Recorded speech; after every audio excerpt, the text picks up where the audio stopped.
Un saludo cordial a esta virtuosa comunidad. El día de hoy, a pedido de la gente que nos apoya en Patreon, he decidido compartir con ustedes lo que es la doctrina sobre el mundo espiritual de los ángeles. Para esto debemos entender que Dios, al crear, no se limitó a producir el cosmos material, sino que al mismo tiempo quiso producir una categoría de seres puramente espirituales, los ángeles, que reflejan las perfecciones del Creador de manera mucho más eminente que las criaturas corporales, por cuanto Dios es espíritu. Detengámonos, pues, algunos instantes para recordar las principales verdades que la doctrina católica nos enseña al respecto.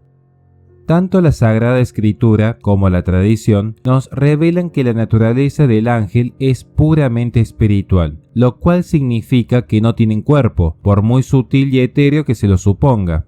Nosotros, por tener cuerpo, hemos de invertir gran parte de nuestro tiempo en actividades corporales, entiéndase, trabajar, comer, descansar, vestirnos, curarnos, recrearnos. No pasa así con los ángeles. Pura espíritus, tal como son, pueden dedicarse entonces totalmente a su actividad estrictamente espiritual, la cual consiste en conocer y amar, sin interrumpirla nunca y sin cansarse jamás. Son inteligencia y voluntad en ejercicio continuo, y en ejercicio perfectísimo, que esa es otra de las consecuencias de no tener cuerpo. Nosotros, por tener que servirnos del cuerpo para conocer y amar, vamos conociendo las cosas de manera progresiva, unas después de otra. No sucede así con los ángeles. Su conocimiento no es progresivo, sino instantáneo, ya que al no poder adquirirlo a partir de lo sensible, Dios infundió en su inteligencia, en el momento mismo de crearlos, las ideas inteligibles de todas las cosas existentes. Es más, ese conocimiento ni siquiera es discursivo, porque discursivo sería nuestro conocimiento, sino que ese conocimiento es intuitivo. Captan de golpe todo lo que son naturalmente capaces de conocer, sin tener que deducir unas cosas de otra, en las cuales ven los efectos y en las premisas las conclusiones. Son perfectos en ciencia.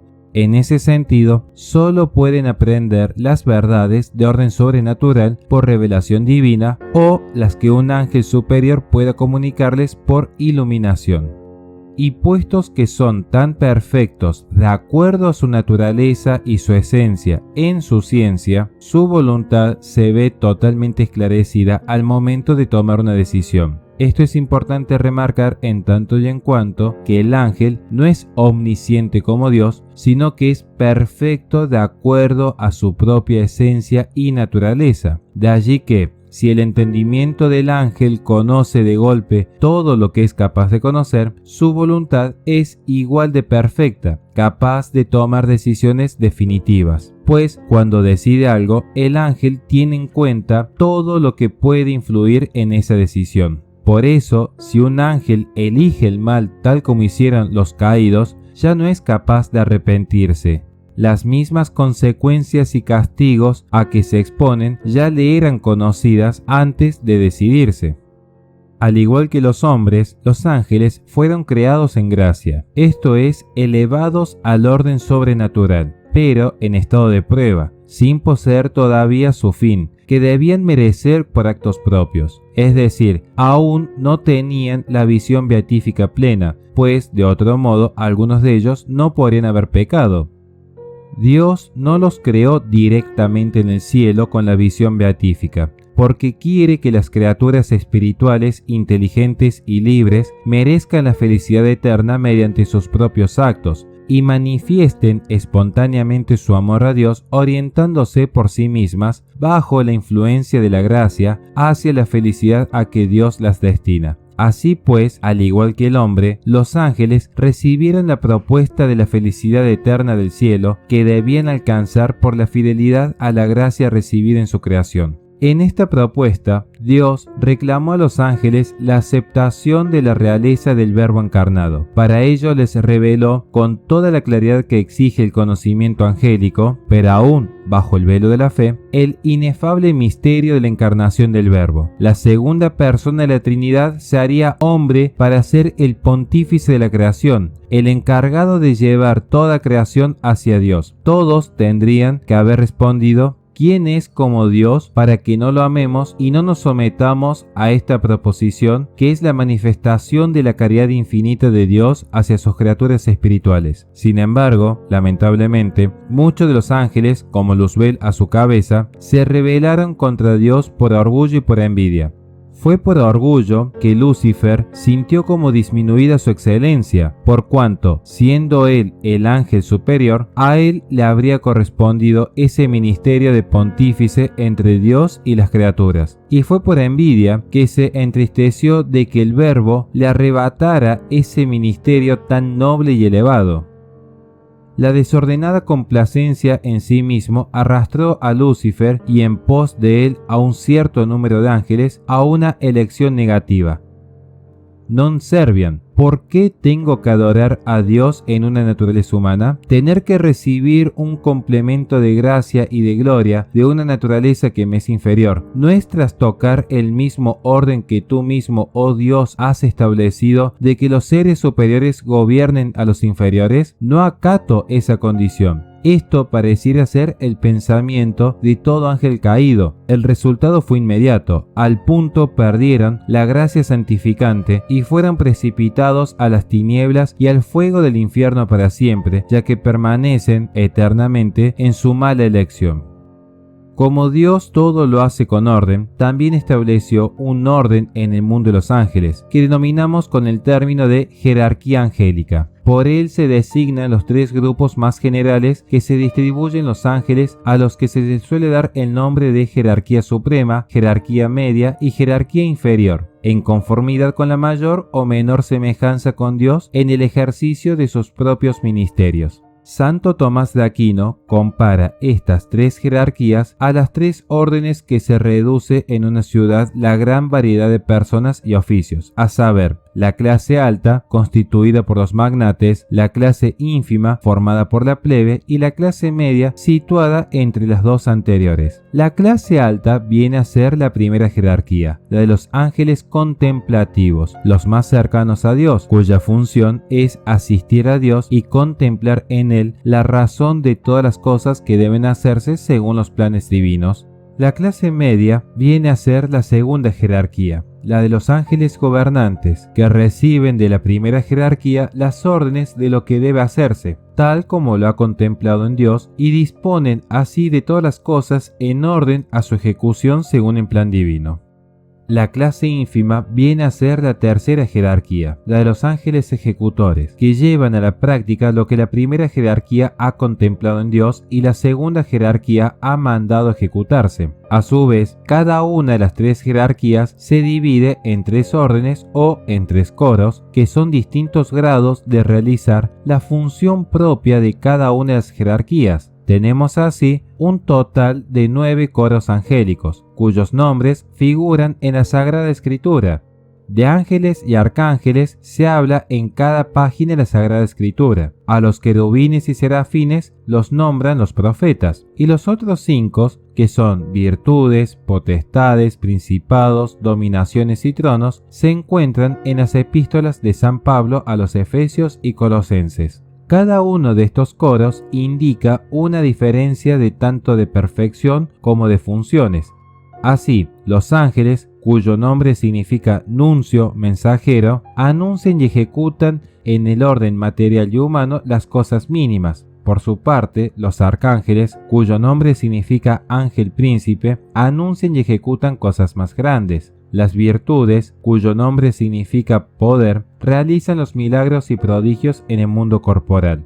Las potestades ya tienen una acción en el mundo espiritual, manteniendo a raya a los espíritus perversos e impidiéndoles tentar al hombre según los deseos. Los principados presiden a los buenos ángeles, disponen lo que debe hacer y dirigen los ministerios divinos que tienen que cumplir. las dominaciones dominan de modo trascendente el poder de los principados, englobando en su gobierno a ángeles buenos y malos.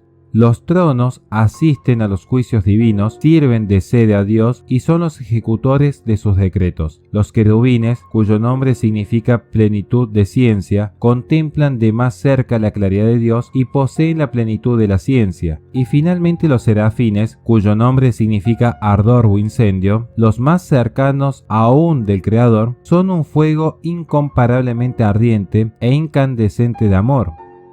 Siendo los ángeles una parte de la única creación de Dios, debían poder obrar sobre la otra parte corporal. Era pues muy natural que Dios dispusiera que los hombres contaran con la ayuda de los ángeles buenos para ser encaminados hacia su último fin, y dejara que el ángel prevaricador pudiera tentarlo, teniendo todas las gracias necesarias para resistirle.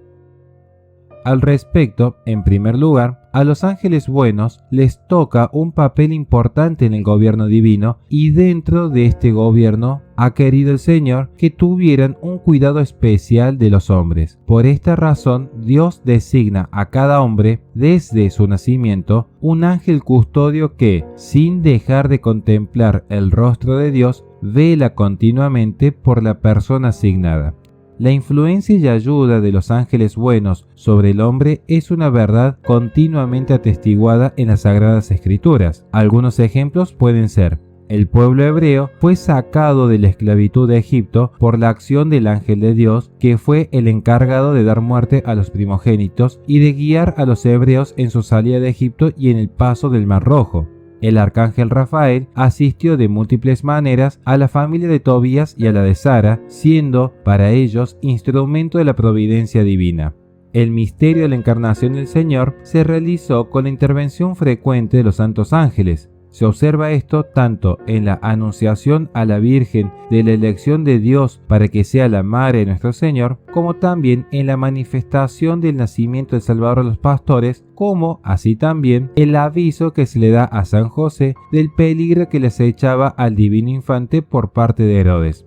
En segundo lugar, a su vez, hay que considerar la acción de los demonios sobre la humanidad, que es demasiado importante como para ser ignorada. A esta acción del demonio se debe el carácter de combate de nuestra vida espiritual. A ella se debe la fuerza que en nuestros días ha llegado a tener el misterio de iniquidad, en oposición al misterio de Cristo realizado por la Iglesia Católica. A ella se debe finalmente la vigilancia continua que los hombres deben tener para discernir dentro de sí y alrededor suyo la moción de estos espíritus diabólicos, a fin de rechazarla y verse libre de las trampas que el demonio les tiende a los hombres para llevarlos a su eterna condenación. También está atestiguado en la Sagrada Escritura la influencia que los ángeles caídos tienen sobre el hombre, sobre todo en la forma de la tentación. Citemos, entre otros ejemplos, la caída de nuestros primeros padres por la instigación del demonio,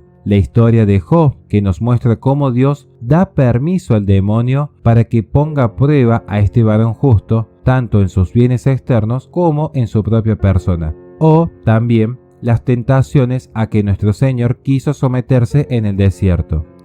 La afirmación clarísima de San Pablo de que nuestra lucha no es contra la carne y la sangre, sino contra los principados, contra las potestades, contra las dominaciones de este mundo tenebroso, contra los espíritus del mal que están en las alturas. Espero, ya para terminar, que el pensamiento de los santos ángeles nos sea familiar, y esto prepare nuestra vida con ellos en la patria celestial, y que la existencia de los demonios intervenga en nuestros juicios sobre la vida espiritual y nos genere conciencia respecto a la historia y la vida diaria en la cual el hombre se halla siempre tentado a su causa y nos lleve a hacer todo lo posible para evitar su mala influencia. Dios les bendiga a todos y muchísimas gracias por apoyar este humilde espacio.